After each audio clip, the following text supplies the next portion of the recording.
It's kind of windy. I don't know if you can hear that. Church bells. I'm in New Glarus. There's a town hall over there. I'm at the New Glarus station.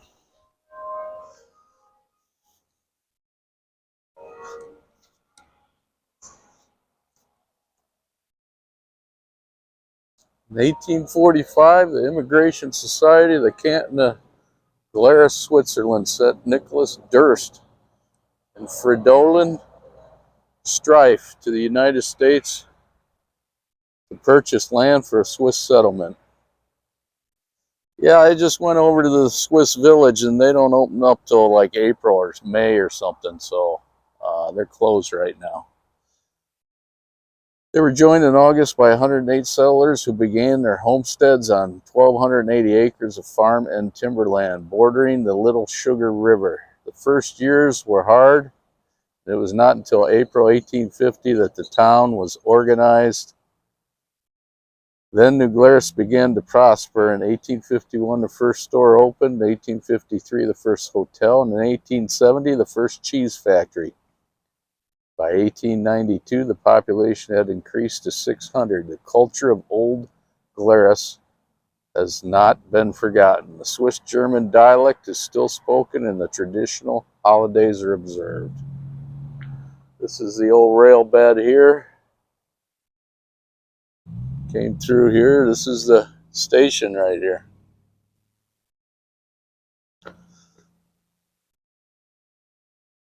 Walk around and have a look.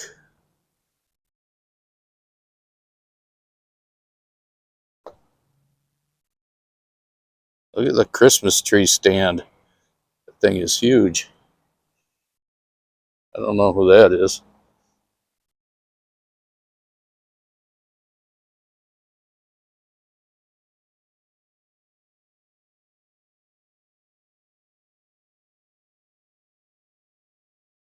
It looks like they're open. Tourist information.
Looks like you need a pass to go on the trail, state trail.